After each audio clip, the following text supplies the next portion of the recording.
Hi guys, this is gsn.com and I'm here with a handset called the Vernee Thor for a review. This handset has also been known as the Uber phone because it comes with Uber pre-installed, and that was one of its promotion points. The company Vernee is a startup, so it's a young company from China that stands out of the crowd through its Apollo phone that has 6GB of RAM and the Thor phone that's the most affordable handset with 3GB of RAM inside. It debuted in April 2016 and it's priced at $119 on gearbest.com, a very solid price. So Vernee, startup from China with a lot of promise, and this model got over 20k pre-orders when it first came up. The design is rather elegant, but not thanks to the back, rather thanks to the facade that involves a 2.5D glass panel. The back finds us with a soft touch panel that's pretty prone to getting grease on it, prints and things like that. It gets dirty easily. And this is quite a comfy phone. As you probably know already, it's a 5-incher. It has an excellent ergonomics, also has pretty good grip and easy one-hand usage, as I'm showing right now. When it comes to the measurements, it's a 7.9mm thick handset that weighs 140 grams, which is a pretty okay set of sizes of measurements. It's not too slim and not too thick, just the right amount to be comfy. We notice here that it comes with rounded corners and also a slightly rounded back. It feels to me like a combo of the Nexus 4 and the OnePlus X if you really want a comparison. It's made of plastic, as you can well hear. It comes in black or gray, and the back cover is not very easy to remove. You start prying it open from here, and overall comfy and good looking are the attributes you should remember about the Vernee Thor.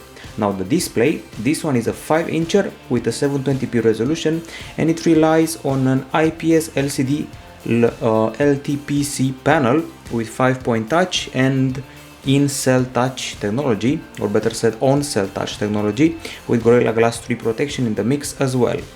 So we're going to have to rely on the gallery as the player because we don't get a video player here. So let's check out our usual test video. Here we go. Now the conclusions. We have a pretty okay brightness and contrast. The colors are good, pretty realistic and vivid at the same time. The screen is crisp and clear, and the view angles are quite wide as usual for an IPS. Now other aspects, well, these are the pixels of the screen, RGB stripes pixels under the microscope, and we also measure the brightness, and we achieved 377 lux units, which is not exactly impressive, but considering the price tag, it's quite okay, and as I said before, the contrast was rather good. Still, this value is good because it beats the HTC One M9, the Huawei G8, the Huawei P8 and the LG G3, so it's no small feat. Of course, we also get special settings for the screen. So I'm going to go ahead and go to display, mirror vision, and here you can tweak. We got standard mode, vivid mode and user mode, and this one lets you change a few more settings. You can play with the contrast, saturation, picture brightness, sharpness, color temperature, dynamic contrast, and a few more options. Tune them all or restore the settings to standard, which is the recommended mode. So overall a pretty good screen in spite of the brightness not breaking any records. Now we proceed to other aspects of the hardware, so let's see what we're dealing with here. We have an octa core processor, and this is the MediaTek MT6753 clocked at 1.3 GHz. It's a 64-bit processor, and the GPU side of things, well, it's a Mali T720 MP3 at 450 MHz. There is also 3 GB of RAM, 16 GB of storage, micro SD card slot, and the phone does not suffer from lag. It has a pretty okay functioning and a fluid user interface, perhaps also aided by the fact it runs Android Marshmallow.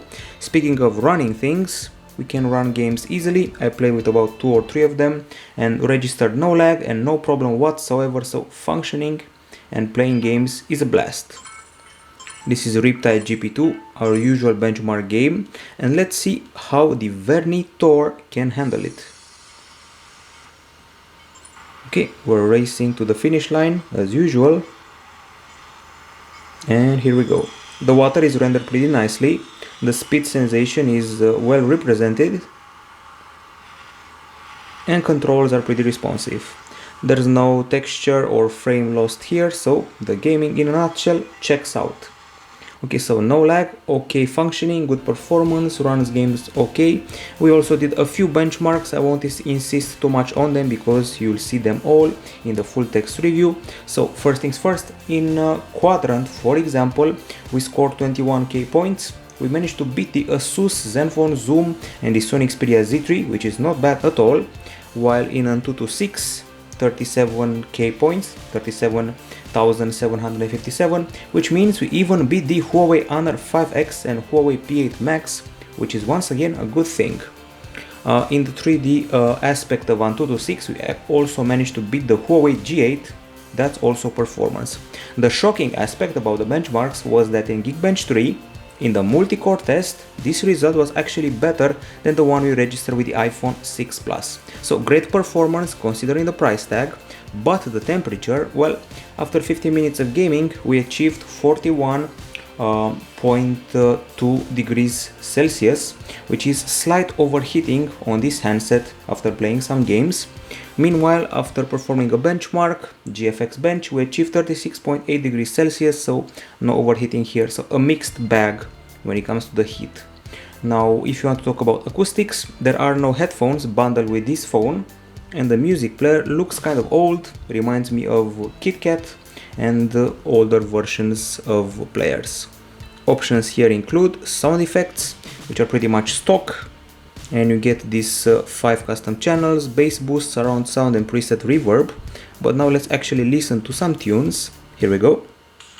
Speaker is at the back, right here.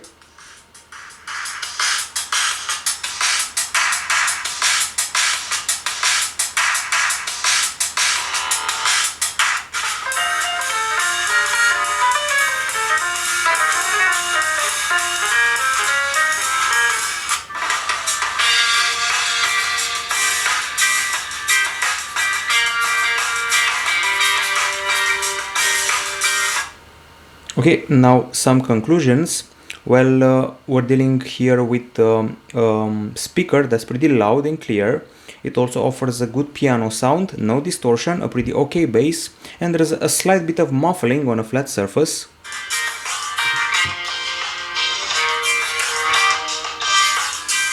So not serious muffling, just a tad, and that's pretty much it. The experience is quite good, once again considering the price tag.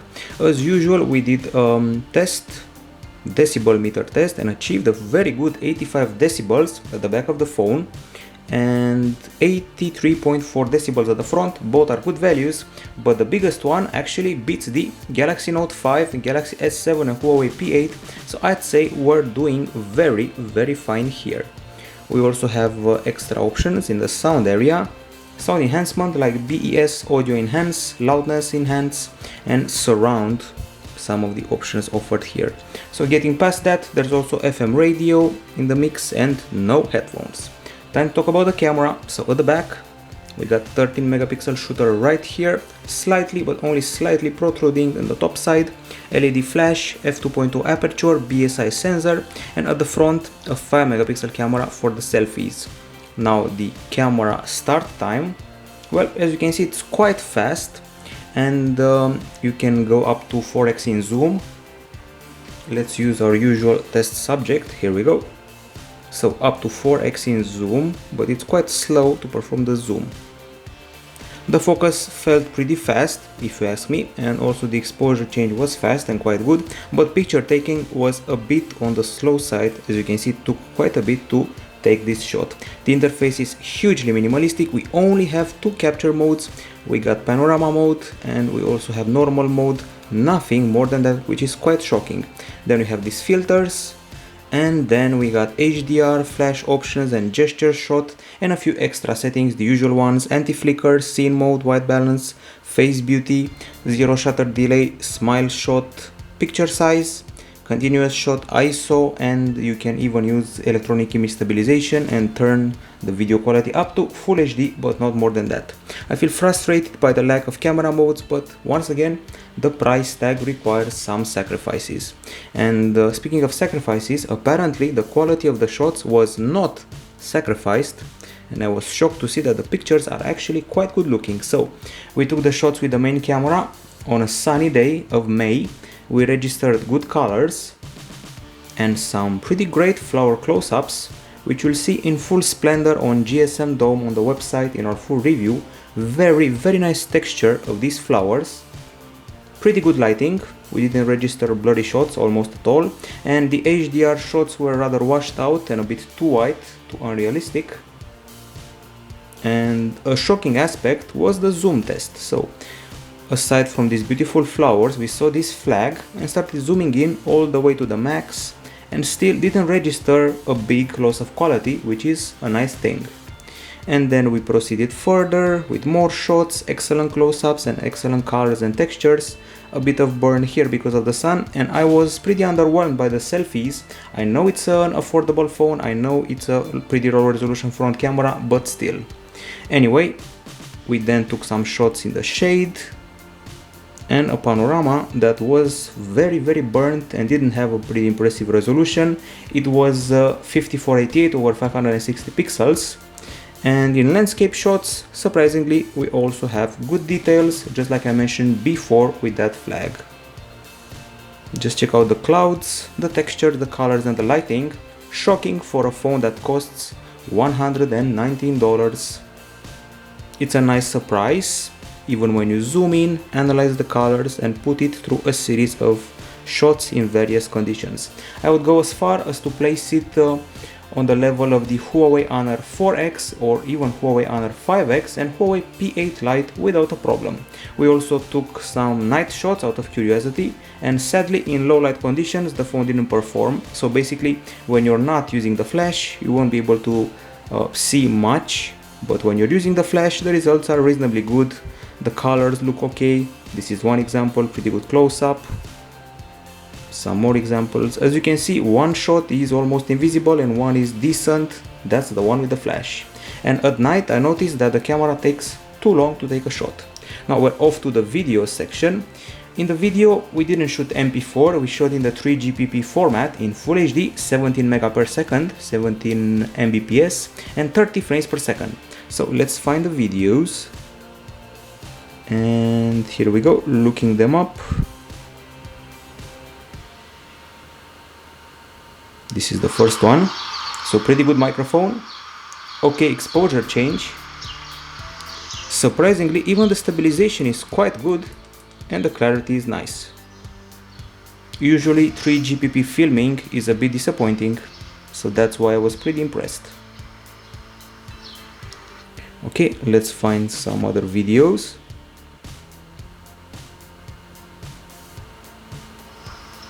And this one, excellent colors and lighting, once again good microphone. When we did try some zoom in tests, well, we lost a big amount of quality when zooming in, as you'll see right here. Everything gets pixelated and blurry, which was to be expected in the end.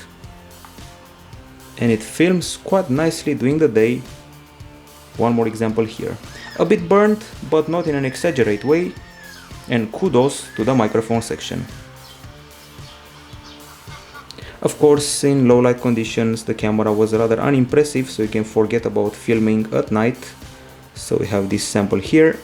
If it weren't for the flash, you wouldn't be able to see anything. And taking all of that into account, I have to say that the video capture surpasses some of the Huawei Honor phones and quite a few of the Asus Zenfone models. It's a good camera, actually a very good camera considering the price tag, and it's too bad it doesn't have more camera options to take advantage of. And now we're off to the browser section, and as usual we try the pre-installed browser, but there's also Chrome if you want to try something extra. So in this browser, let's access gsmdome.com. As you can see, not the fastest browser in the world, but at least the scrolling is smooth. We got a virtual keyboard right here, pretty comfy. And if you're wondering, the browser benchmarks were rather poor. Those were run on Chrome, and I mean SunSpider, BrowserMark and Velamo. Now when it comes to connectivity, this one is a dual SIM phone that has a bit of a problem with Wi-Fi. It keeps disconnecting, at least when I'm using my own router, so it may be an isolated case. We also have 4G LTE support and dual SIM, dual standby. The handset does downloads with up to 150 Mbps download speed on 4G LTE. It supports FDD LTE. It has 2 micro SIM card slots, Wi-Fi 802.11 BGN only in the 2.4 GHz band, Bluetooth 4.0. There's also GPS and this turbo download feature that combines 4G or 3G with Wi-Fi together to get your downloads faster. Other than that, of course, I'm going to talk about the calls. So the calls, well, they were pretty clear. We had okay signal, but they weren't exactly very loud, so there needs to be an extra bit of volume here. Time to discuss the battery now. So it's a 2800 mAh unit. It's a lithium polymer unit, and on paper we are being promised 2 days of medium used or 1.5 hours of charging. Speaking of which, the charger is a 5 volt 2 ampere unit, and let's see how the battery did in our test. So first of all, video playback test in a loop, 8 hours and 33 minutes, which is quite good. It even beats the Galaxy Note 4 by 3 minutes. It beats the HTC One A9, Xperia Z5 and the Huawei Mate S, so I'd say we're doing very fine, once again considering the price tag. In the PC Mark test, 7 hours and 31 minutes, this is not only good, it's great actually. It beats the gigantic Huawei P8 Max, which is a very big phablet, and even, check this out, even Galaxy S6. Impressive, but not so impressive is the charging time, 2 hours and 52 minutes, quite long, but considering the results, you're ready to make this sacrifice. So 2 hours and 52 minutes of charging, at least is faster than the Evolio Onyx, for example. Now, as far as the settings go, we obviously have settings for the battery, provided we can find them. Here we go, battery. We got standby intelligent power saving, battery saver, which is simply activatable from here, and battery optimization, which should have to do with dose, and dose is the feature that comes with Android Marshmallow. So overall a great battery, and now it's time to discuss the software, starting off with the version. So Vernee Thor runs Android 6.0 Marshmallow with some customizations that make it look older than the newest Android version. It feels more like KitKat rather than Marshmallow for some reason. So in the drop down area, you can see the quick settings, you can see the brightness slider and the notification. Obviously, for multitasking, we have to keep the home button pressed, and we got the usual carousel and swiping to the side. The widgets are provided in stock manner. Those are the stock widgets. And since this is Marshmallow we're talking about, we get those, we get Google Now on tap, a permission manager, a RAM manager in the settings, and the microSD storage can be used as internal storage. In the settings department, everything is stock as well, aside from turbo download. And here is the memory manager I mentioned before. You also have permission settings, and finally in the security section you can tweak your fingerprint scanner. So now that we're in the settings area, let's have a look at the security feature and see what the fingerprint scanner can do. There's a fingerprint scanner at the back, and let's put it to the test. First things, we have to select it, so fingerprint, unlock with fingerprint, set up screen lock. We have to back it up with a password, or better said a pin. Here we go. Okay, find the sensor, and now it's time to actually manage to register our fingerprint by doing this a bunch of times. 12 or 13 should be enough.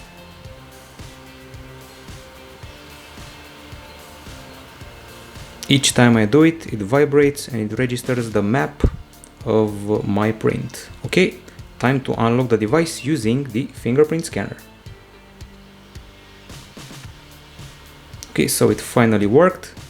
Let's try it from 90 degrees.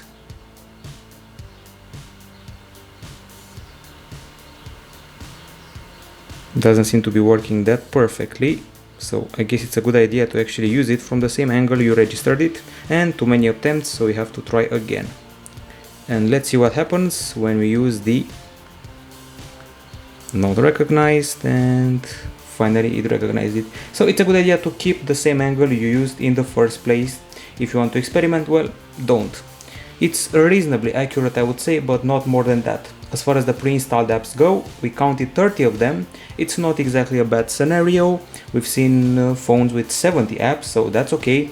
Of course, Uber stands out of the crowd. You also get a special code that comes with it that may bring you a discount. We get the Google Suite, but somehow there's no Play Music and the Play Newsstand and things like that. We do have the Play Store, we got Gmail, we got calendar, clock, downloads, contacts, and all the usual applications.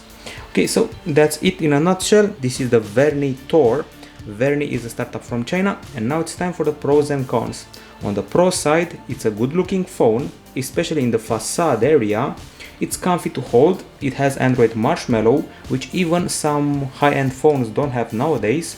Great price tag, good camera even in the filming section, good performance, some nice multimedia aspects like the sound volume and the quality of the display when playing video. It's also bright enough when you're using it indoors. Other things we're mentioning, well, those are the pros. And on the cons side, we can find the fact that there are too few camera options, there is a slight overheating in games, the UI has some old looking elements, selfies are rather poor, and the low light capture is also poor, and it loses Wi-Fi connectivity every once in a while. Also, calls aren't loud and the charge is a bit on the long side. Still, I have to remind you, this phone costs $119, so it's very affordable. It's a solid buy because it offers great performance and 3 GB of RAM for a very low price, plus it's nice looking, has a pretty good camera for Facebook pics, and it's the kind of phone that costs simply too less for what it offers. Some people may choose it over the Galaxy A5, maybe Galaxy A5 from last year, or even Galaxy A5 2016, as well as the Huawei Honor 5X and some Wiko or Xiaomi Redmi phones. So it manages to rival those models to its price and offers some quality aspects. This is it from gsno.com. We can recommend the Vernee Thor, and this was its full review. Bye bye.